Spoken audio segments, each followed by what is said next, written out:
Kuala Lumpur. Kuala Lumpur is the capital city of Malaysia. It is the largest city in Malaysia, growing metropolitan regions in Southeast Asia in both population and economic development.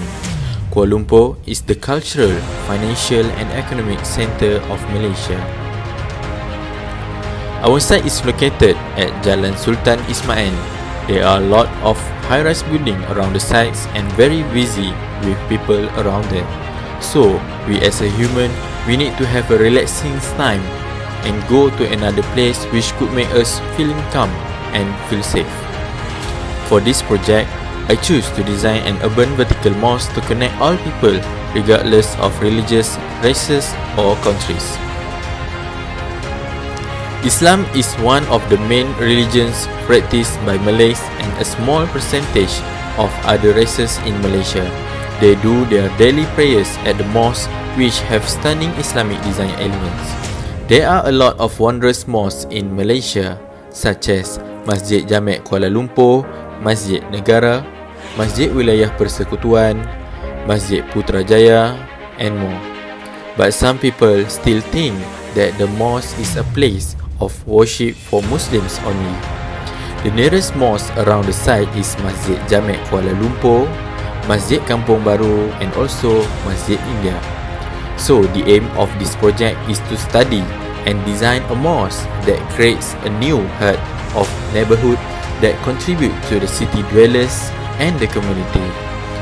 The objective is to design an urban vertical mosque as a place making for the community around the sites, to break the stigma of the community about the mosque that's not only limited for Muslims but open for all religions. Next is to create a community spaces for people to gather and interact each other by doing certain activities. Next, we go to the design development. The boundary and setback to set a limit and span of the spaces. The massing breakdown is to divide the type of spaces. Accessibility, which to get the best entrance for vehicular and pedestrian walkway. Qiblat direction to orientate the main prayer hall facing the Qiblat. The focal point to create a space for people to gather. Lastly, the green area to get more shading area around the building. For the building program, the ground floor is served for the community, especially the homeless and the community around the site to relax and enjoy doing some activities. They are also have a kiosk and cafeteria. The first floor is for educational, such as classroom, resources room and administration office. Going up to the second floor, third floor and fourth floor, which is the main prayer hall for Muslim to pray. It can accommodate around 1,000 to 1,200 congregation. It follow the requirement for a mosque spaces as in garis panduan rumah ibadat, which is 1 acre sites needs to accommodate 1,000 people. For the building structure, this mosque uses the bubble deck system, which to have a larger span and also cantilevered. The advantage of using bubble deck is it can save in materials up to 50% as it doesn't have to have a supported beam. Transportation costs are heavily reduced, buildings are more flexible, lifespan of the building is longer.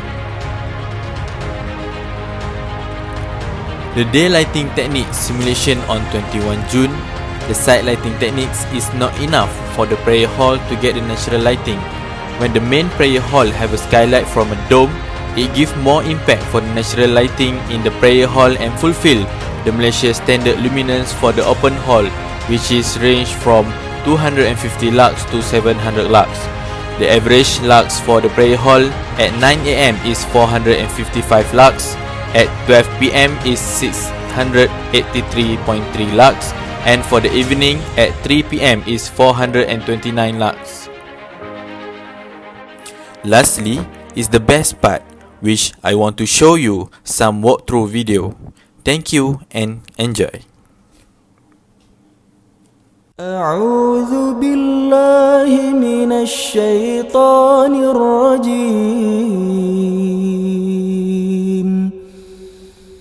بسم الله الرحمن الرحيم الله أكبر الله أكبر الله أكبر لا إله إلا الله والله أكبر الله أكبر ولله الحمد. The building facade is inspired by an Ansar Mosque, Singapore, which is it used the minimalist facade as to control light to go through into the building.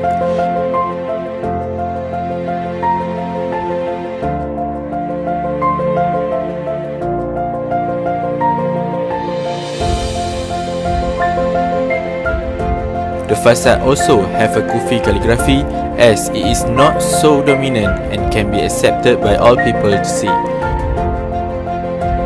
The community can have many spaces to make an activity such as Raya Aidil-Adha. They can have a korban near the mosque. At the multipurpose area, it can be a place for the NGOs to donate some foods for people needed. It can also be a place for them to make a wedding ceremony. The cafeteria next to the mosque is easy for congregation and community to continue to buy food and continue to go to their workplace. The bridge is to connect people from cafeteria to the mosque easily. The main prayer hall can accommodate 1,000 to 1,200 congregations and also have a triple volume space which can comfort all the congregations. The corridor has a green area which allow fresh air go through the green and into the building.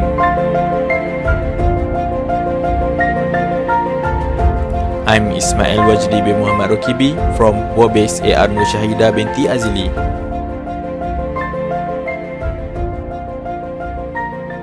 Thank you for watching.